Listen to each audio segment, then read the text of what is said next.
Can you be replaced? Everybody can be replaced. There's no such thing as an indispensable person. There was a poem written on that one time about the indispensable man. It says, put your arm in a bucket of water, stick it in up to the wrist, pull it out in the hole that remains is just how much you'll be missed. Stir it all you want as you enter, stir up the water galore, but take it out and in no time it'll be much the same as before. Now the idea is that we can all be replaced. There's no one that's indispensable. But there's some people that are very hard to replace. They're the ones that earn a lot of money. Can you earn a lot of money? Absolutely. I used to have a hard time finding a job. I probably had as many jobs as everybody on this side of the room. I was not a good employee. I was a bad employee. There was 3 different places that I only lasted for an hour, and I got fired. I was getting good at it. You know, 1 hour. How do you keep a job for an hour? Well, I could tell you because I did it. But I had all kinds of jobs. And then at 26, bang, like that, something happened in my head. Now, I'm going to spend the next 90 minutes or so telling you what happened. And I'll tell you something else. I'm going to show you what you have to do if you bought that program to make it work. And I'm going to show you what to do if you haven't bought the program, why you should buy the damn thing, and put it to work. Because I have many, many sources of income. Way back around 1990, I was on a flight to Kuala Lumpur from Toronto. It's 25 hours in the air from Toronto to KL. If you go any further, you're coming back. It's as far as you can go, all right? Now, I play a game. I'll show you. Something tells me to tell you again. I carry this little calculator.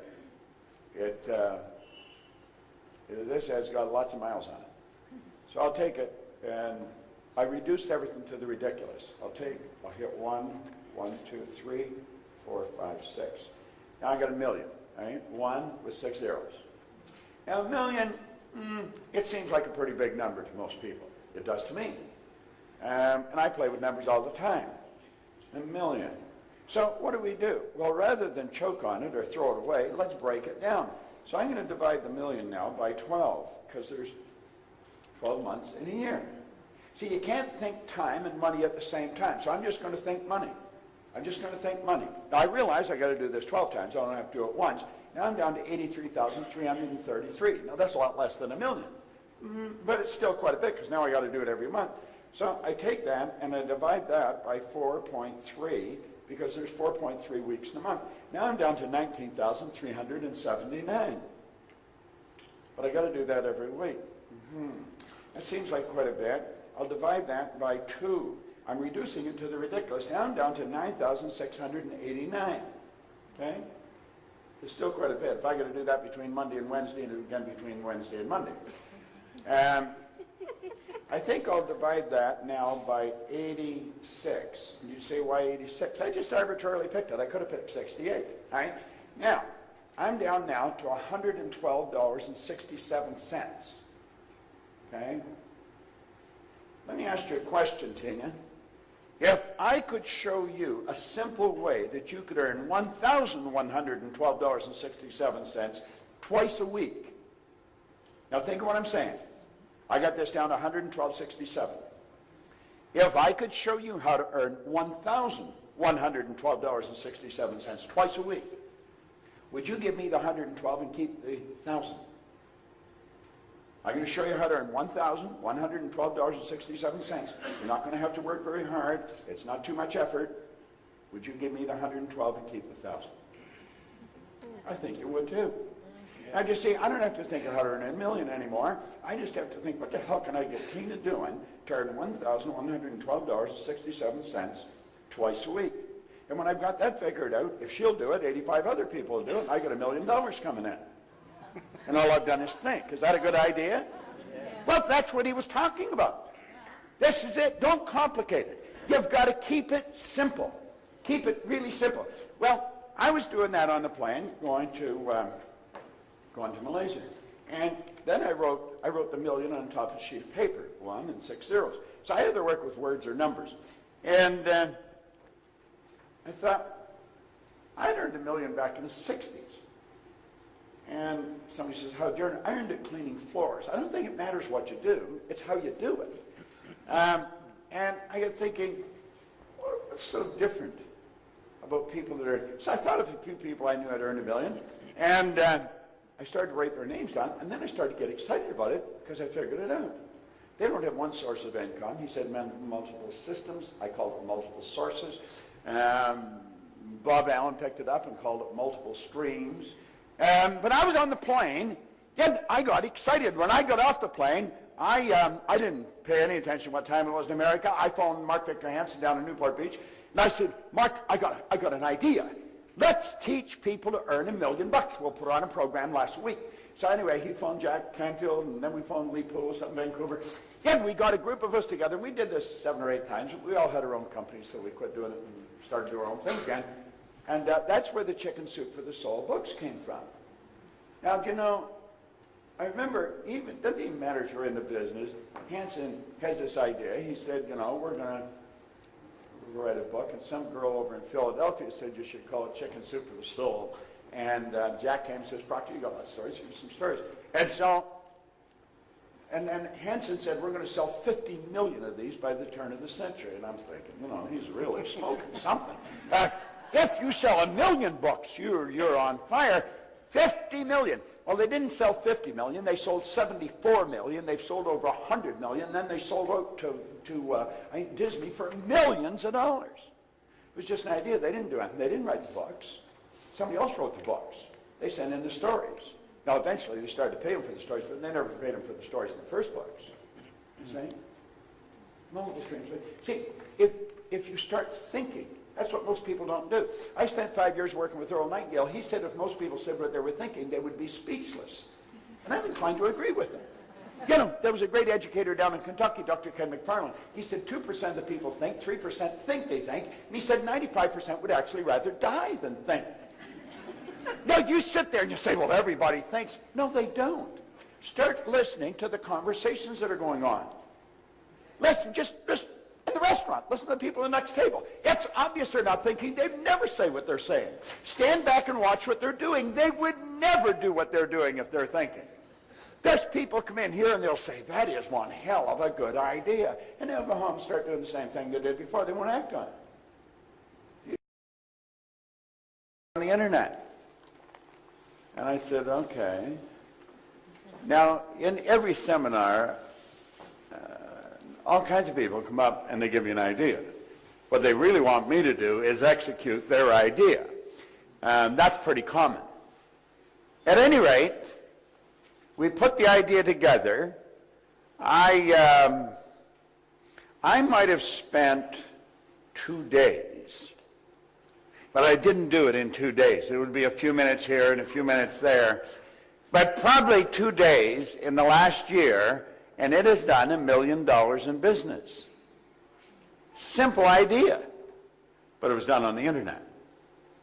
Now, do you know, some of you are looking at what Sean was showing you, and you're thinking, there's got to be more to it. Well, he gave you in there, he pointed out that he didn't know how to do most of the things that he was doing. Did you remember that? Do you know, Andrew Carnegie talked to Napoleon Hill, and he mentored him, and he said the accumulation of great wealth calls for power. And power is acquired through highly organized and intelligently directed specialized knowledge. Now, you've got to admit, what he was talking about was highly organized and intelligently directed specialized knowledge. How many would agree with that? Okay, let me repeat what he said, because there's a tag to it. He said the accumulation of great wealth calls for power, and power is acquired through highly organized and intelligently directed specialized knowledge. But the person who accumulates the wealth does not have to be the one that has the knowledge. Now, I have earned millions of dollars. I went to high school for 3 months. They asked me to leave. I was not at all disappointed. In fact, I was probably happier than they were. I never went back to school. I had absolutely no business experience, and yet my whole life changed on a dime. You see, what you have to do is you got to make a decision. Now, some of you, how many of you have been listening to CDs and, going to seminars for a long time, and you're a little frustrated because it just isn't clicking for you? How many fall into that category? Wait a minute. We got to get honest here. How many can hold their arm above their shoulder? Let me see. All right, get the other arm up. Sean, you get the wallets, all right? Now, let's try this again. How many of you have been studying personal growth, entrepreneurial skills, and that for a while, but it just isn't clicking yet? You haven't made your fortune. Let's see you show it. Now, you see there was more hands went up that time. Let's try this one more time. How many of you have been studying this kind of material for some time, but you just haven't cashed in yet? Let me see a show of hands. Now, you see, there's more hands go up. One of the first rules is you got to get honest with yourself. See, until I get honest with myself, I was screwing up every turn of the road. I was unhappy, I was sick, I was broke. When I got honest with myself, everything started to change. Now, what is the main thing? Well, let's think about it for a moment. Here's the main thing right here. You get one bite at the apple. Now, I've studied reincarnation probably as much as anybody, but haven't anybody proved to me that they're back for the 21st trip. So far as we know, this is it. We get one life, and it's about lifestyle. And most people are not living the way they really want to live. It's about contribution. The people that get the most are the ones that give the most. Sandy Gallagher and I were up at Cy Ranch. Are you familiar with Cy seminars, Sean? Yeah. We were up at Cy Ranch. They have a series of seminars that are quite extraordinary, really. They have basic, which is 4 days. Then they have Psi 7, that's 7 days, that's done at a ranch. The basic's done around different countries and places. And then they have men's leadership, women's leadership. That's 10 days. It's done men separate from the women. And then they have, for the graduates, they have what's called Principia. And they do that each year. Now, I've been with them since they started to do Principia, so I go there every year for Principia. I was up there with Michael Beckwith and Ricky, who started the morning I left from the Secret. Let's see, Debbie Ford was there working the same day I was working there. She's one, the dark side of the light chasers. And she's got the new movie out, The Shadow, brilliant gal. But they did something extraordinary. And they do things that are extraordinary at Psi. Psi seminars are, they're pretty old seminars. They've been around a long time. And they had 650 people on the ranch. It was about a 2,000-acre ranch up at Clear Lake, California. And on Tuesday night, they had school buses come and pick up 650 people. Now, there was doctors and lawyers and secretaries and truck drivers. I mean, just the greatest collection of people you ever saw, and they come from all over the world. They're from Korea, Australia, Europe, Israel. And the bus took them all to a dirt field in a very poor area. And this dirt field was where kids played soccer. I mean, it was dusty, dirty. It was a dirty place. And now a soccer field's a pretty big field. 2 hours and 16 minutes later, that field was sodded.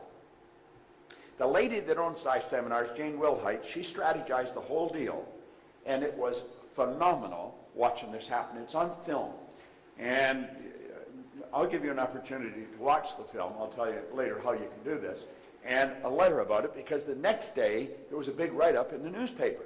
I mean, this was pretty incredible to sod a field in 2 hours and 16 minutes, and it was all volunteers.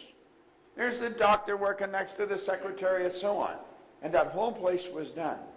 Now, I want you to imagine the next morning when these poor little kids come running back to school and the whole field's carpeted with nice green grass. Do you know, that's going to impress them. They're going to remember that for as long as they live. That'll never leave their mind. And then it's impacted everybody in that neighborhood. Everybody that read the paper. Here I am in Dublin, Ireland, not a week later, yet I'm telling you about it. You're going to go tell somebody. And it was all because a lady marshaled the minds of 650 people and got them all to make a contribution.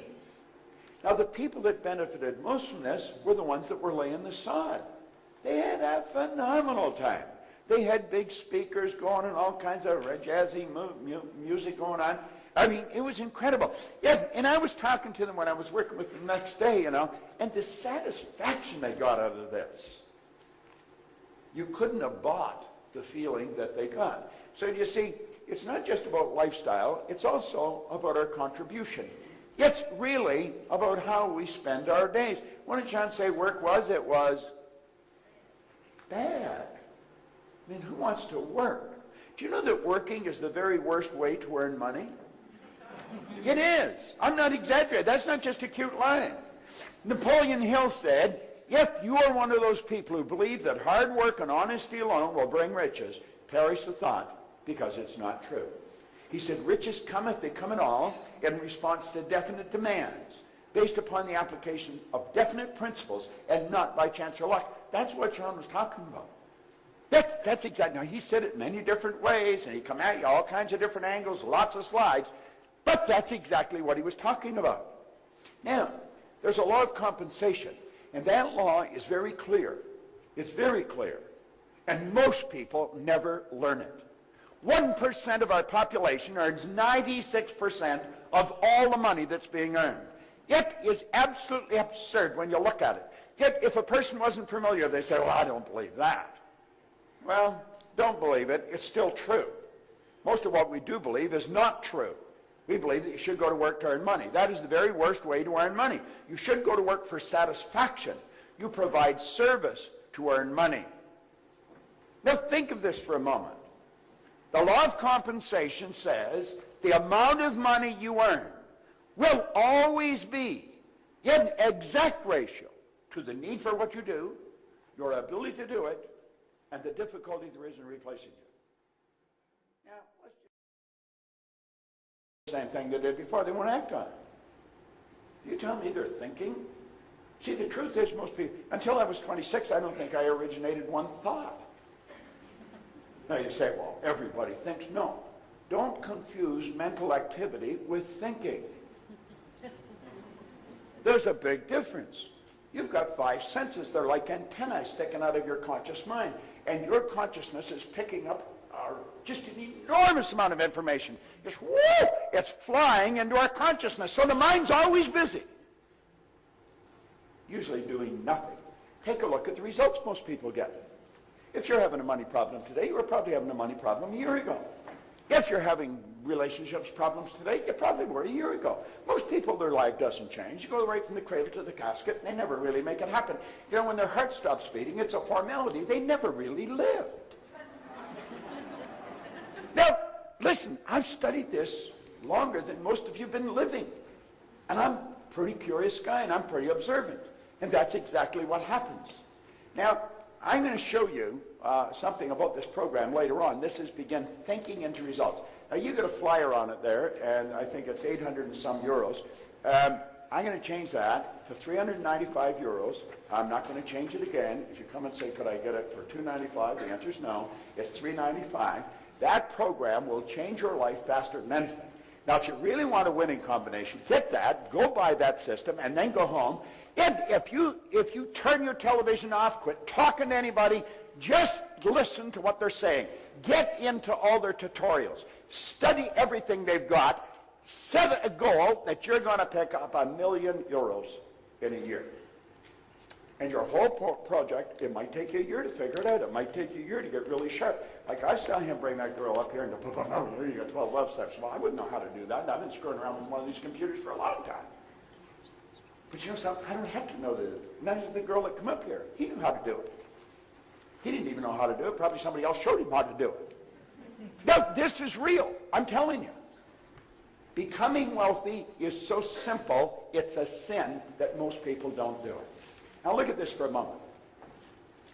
What's preventing most people from earning the amount of money they want to earn? I was sitting back at the back, and I said to Pat, I said, you know, what he's up there talking about is so real. It is so real. How many know Frank Kern? Or how many know his name? You know his name. Well, he's a bit of a giant in this business. Would you agree with that, John? And, you know, he's like the patron saint of earning money on the internet. But, you know, if you go talk to Frank, I'm going to tell you something. He will tell you long before he started to make money on the internet, he had to work on Frank. Just an ordinary guy from an ordinary background, but he started to understand himself. I was just an ordinary guy, no formal education, no business experience. Things changed. Now that happens to people, but it's rare that it happens. And when it does happen, most people just sit back and they really enjoy it. I was so shocked with what happened that I wasn't content with enjoying it. I want to know what happened to me. What happened? See, I wasn't supposed to be earning a lot of money, and I was earning a lot of money. I've been raised to believe that you got to be really smart if you're going to earn a lot of money. And I knew I wasn't very smart, but I was earning a lot of money. So I thought that can't be true. Then I was raised to believe if you don't go to school, you'll never do well in business. Well, I hadn't gone to school. I had a company that was operating in Toronto, Montreal, Boston, Cleveland, Atlanta, London, England. Presently, I have a company that's operating in 47 different countries. And I've never been to school. I thank God sometimes I didn't go. Now, I'm not against going to school. I sent all my kids to school. I said, as long as you go, I'll pay. I thought one was never going to quit. But, you see, most of what we've been taught is not accurate. Then we're raised to believe that we're different. We're not different at all. We only look different. Do you know that every person in this room has exactly the same potential? There's only one mind. There's not a few hundred minds in this room. One mind, a few hundred expressions of it. My brother lives in Southern California. I live in Toronto. My office is in Phoenix, and I hardly work in either one of those places. But I'll phone him maybe on a nice day in the summer, and he'll say, what are you doing? I said, I'm just sitting up by the pool reading. I said, what are you doing? He said, I'm doing the same thing. I said, what's it like there? He said, it's a beautiful sunny day. He said, what's it like there? I said, a beautiful sunny day. We're 3,000 miles apart. We're sitting in the same sun. Only one sun. You can enjoy it here in Dublin. I can enjoy it in Toronto. You probably don't enjoy it here as often as I do in Toronto. I mean, but what the hell? You choose to live here. You know, it's your own choice. So don't act like you're a victim. Get the hell out from under the cloud, you know. Well, think about this for a moment, though.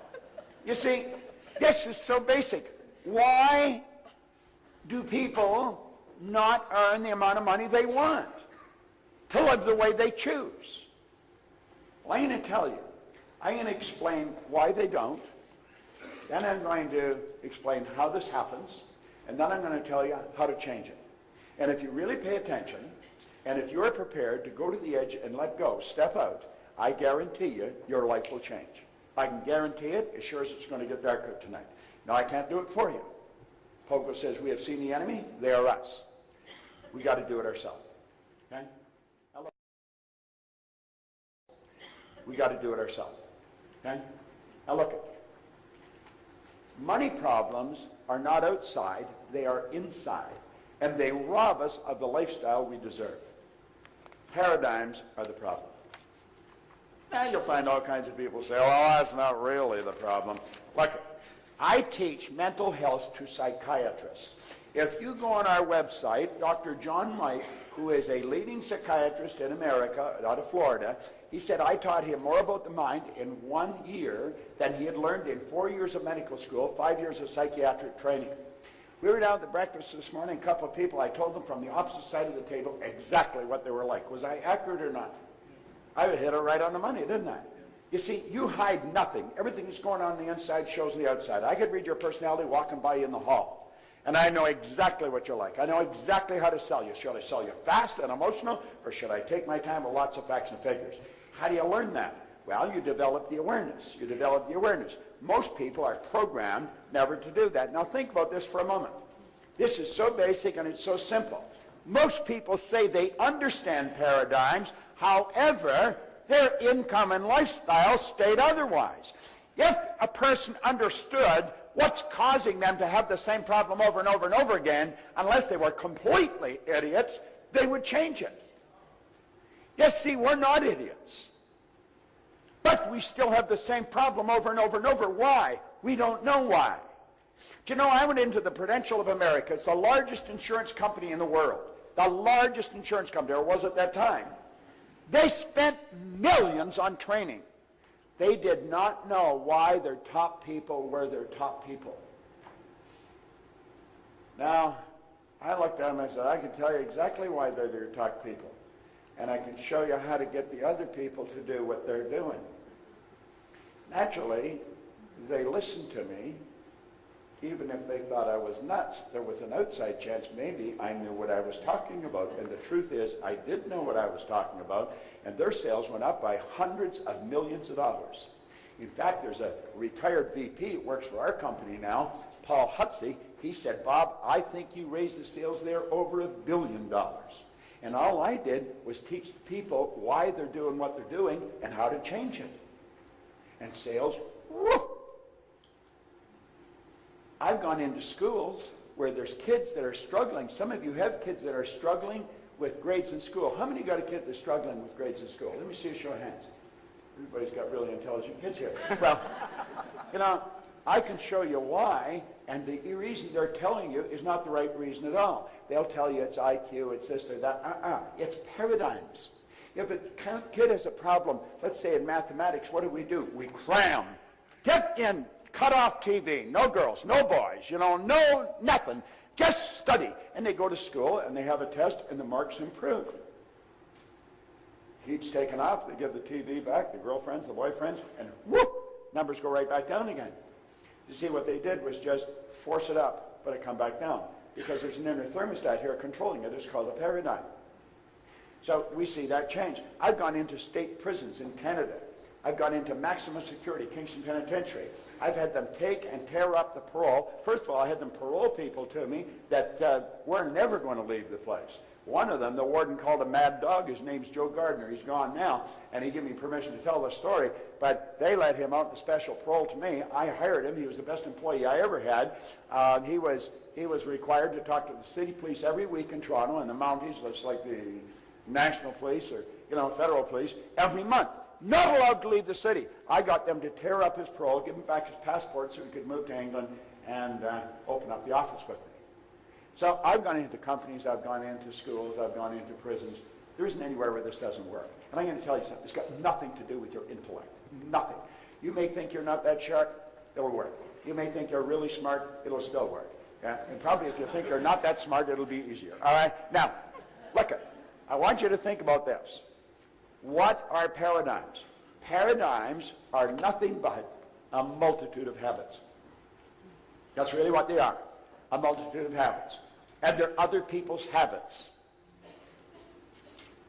that are passed on from one generation to the next. Why do you think you're so much like your relatives? Why do you think you even look like them? Why do you think you like the same food they like? Did you decide? I was holding a little baby up the front here, 12 days old. That baby's being programmed right now. I was telling them, I said, you could teach this baby to read now. Did you know that? And they said, no, we don't know it. Well, if you don't know it, you probably won't do it. Could you do it? Yeah. You can teach that baby multiple languages. That baby's a linguistic genius at 12 days old. Most people don't know that, so they don't do it. You see, we live in absolute ignorance. We'll take babies at night and we bundle them all up tight. We want them to keep warm. Let me tell you something. Where there's no physical movement, there's no neurological development. We're slowing the kid down. We put them in a crib and we put the cover so tight we don't want them to move. We want them to get warm. What we should do is turn the temperature up in the house. We'd be uncomfortable. The baby'd be comfortable. Put them in a track on the floor around your mattress, and they'll start crawling right from birth. A baby that doesn't crawl has difficulty reading. There's so many things that we don't know. And we're raising kids the same way we were raised. Why? Because we're programmed to do that. You see? And so we got all kinds of really crazy ideas going on in our mind. We've got to change them. Our programming is much like our relatives. The odds of us being really different than our parents are pretty slim. Can we be as different as day and night? But we've got to make the choice, and then we've got to do the work. Now look, paradigms shape your logic. Paradigms definitely shape your logic. I'll give you something else. Do you know that all the geniuses are dead? That's right, they're all dead. When they're alive, they're crazy. I want you to imagine that it's around 1902, and we live in Dayton, Ohio.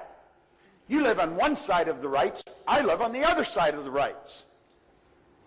Now, the Wrights have two boys that fix bicycles. And what are they going to do? They're going to fly. Yet, so we'd be having dinner, and we'd be saying, I'm telling you, those kids are going to kill themselves. Then when they got the plane off the ground, people said, well, they were only up there for 12 seconds. Wilbur said to Orville, we not only got up there, we kept the damn thing up there for 12 seconds. How about the world? For years we believed it was flat. I mean, it's the only logical explanation there is. I mean, how would people live on the side of it? Forget the bottom.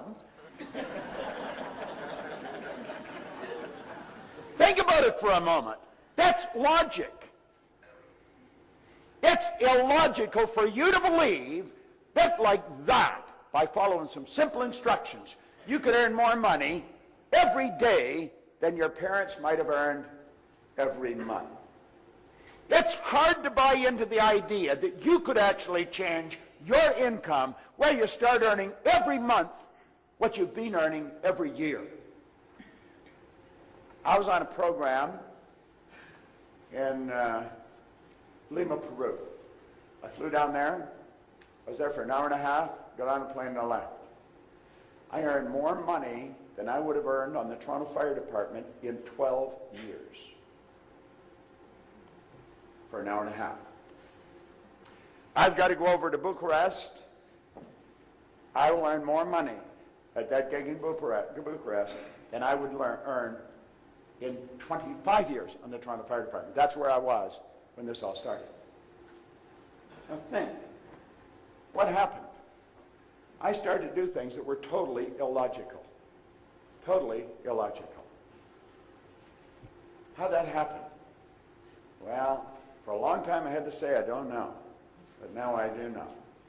If you're not prepared to do things that are illogical, you're not going to go any further than you're going. Your logic has got you wired where you are. It's totally illogical for a person that's on a job for 14 years just to up and quit. Yes, my God, what are you going to do? I'm going to start to live. Get out of my road. Think. Do you know that our paradigms literally control how we use our time? I'm going to start to live. Get out of my road. Think. Do you know that our paradigms literally control how we use our time? Do you know that we all get exactly the same amount of time? There's no one that gets any more time than anybody else. The hobo that's sleeping on the street, they get as much time as the industrialist that's, one of the most successful people on the planet. I remember having breakfast with Earl Nightingale one day. I mean, he was my mentor, my idol, and I eventually went to work with him. And whenever I was with him alone, I always had a half a dozen well-prepared questions. Again, we were having breakfast in downtown Chicago one day. We went down to a speaking engagement, and early in the morning, he lived downtown. He said, well, why don't we go over to, I don't know, whatever hotel it was, and have breakfast? I said, absolutely, yeah, I'd like that, Whenever I could get alone with him, I'd get alone with him. So we're sitting having breakfast this morning, and I said, Earl, now, he was the most listened to man in the history of the broadcasting industry at the time. Earl Nightingale literally started the personal development business, he and his partner Lloyd Conant, as far as we know it today in recorded fashion. And I said, Earl, how did you learn to master time management? I could still hear his fork hitting the plate. He looked at me and said, what are you talking about? He said, I never mastered time management. Nobody masters time management. He said, time can't be managed. He said, I merely manage activities. He said, I just keep a sheet of paper and I write things I have to do on them, and then I do them.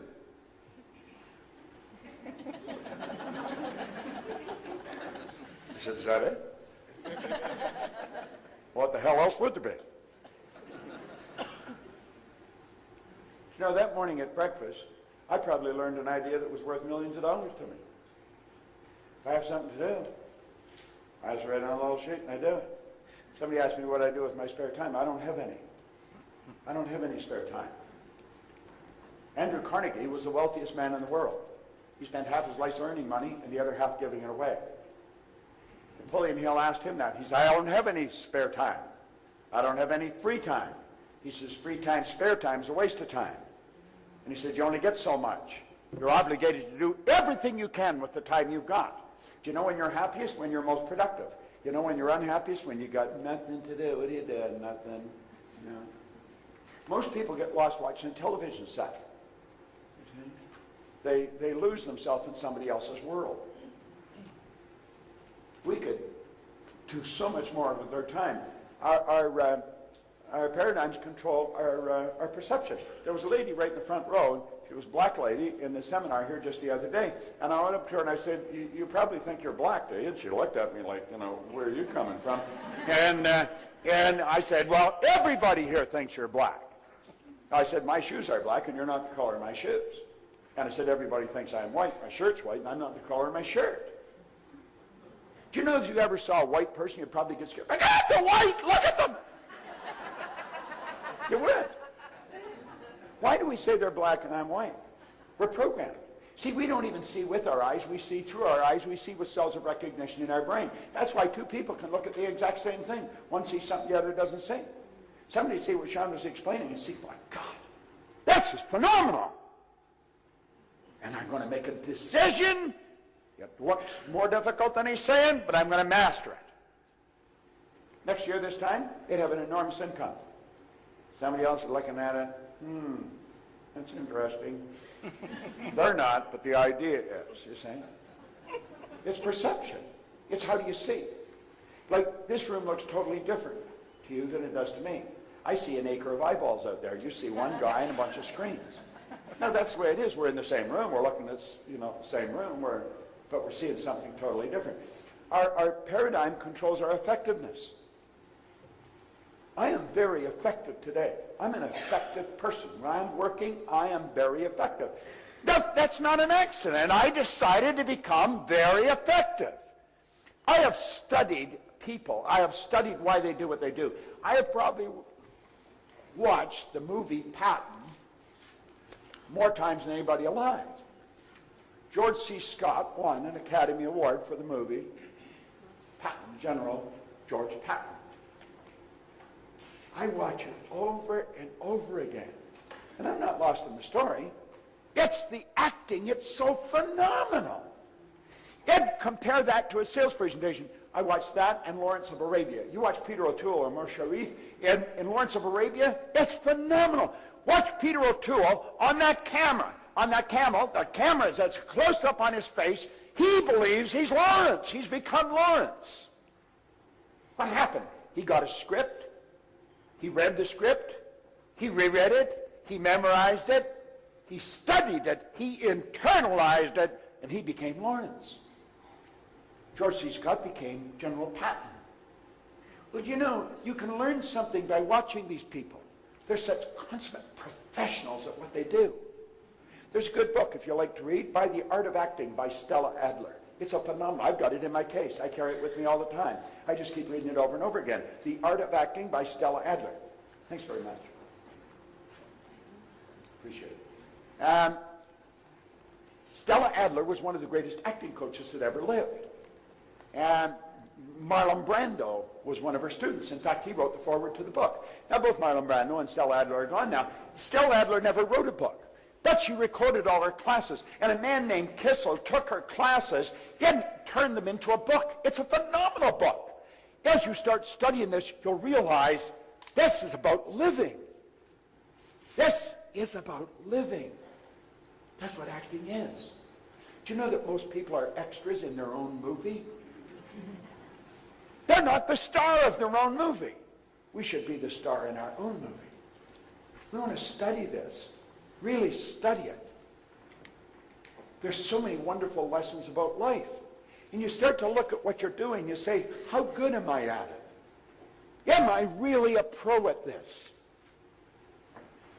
You were supposed to have a guy here. He was here last year. Chris Guerrero. I guess he's a friend of Sean's and mine. And Chris started to listen to what I talk about. He joined our coaching program. I met some people this morning in the breakfast that are in our. We have a 13-month coaching program. If any of you are interested, I'll show you where to go. But Chris was a pretty smart guy, but he wasn't winning. He said, he sent me a letter. He stayed in the coaching program. I think he signed up for 2 or 3 years. Each year he'd sign up again. And he sent me a letter, here maybe a year or so ago, and he said, I want you to know that I had to put 3 or 4 credit cards together to get in your coaching program. But he said, I just had my first $1 million month. Here's a guy that was earning $1 million in a month. Most people couldn't conceive of earning $1 million in 10 years. Why?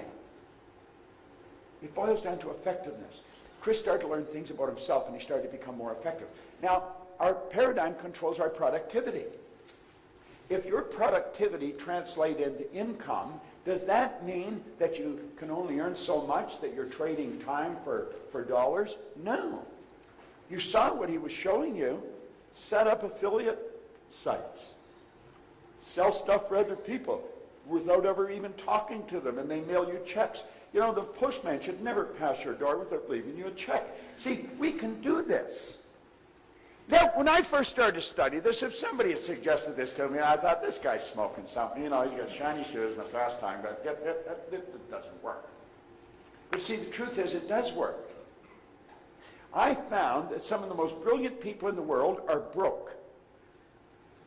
Yeah, and I've also found people that are functionally illiterate that could neither read nor write are worth millions. Now, of course, there's some brilliant people that are worth millions and some people that are functionally illiterate that don't know enough to come in out of the rain. But the bottom line is, most of the things that we believe about our ability to earn money are so far from the truth that it's ridiculous. No one teaches people how to earn money. Do you know that you can go to Oxford, Harvard, Stanford? They don't teach you how to earn money. Best education in the world. Never teach you how to earn money. I'll tell you something else.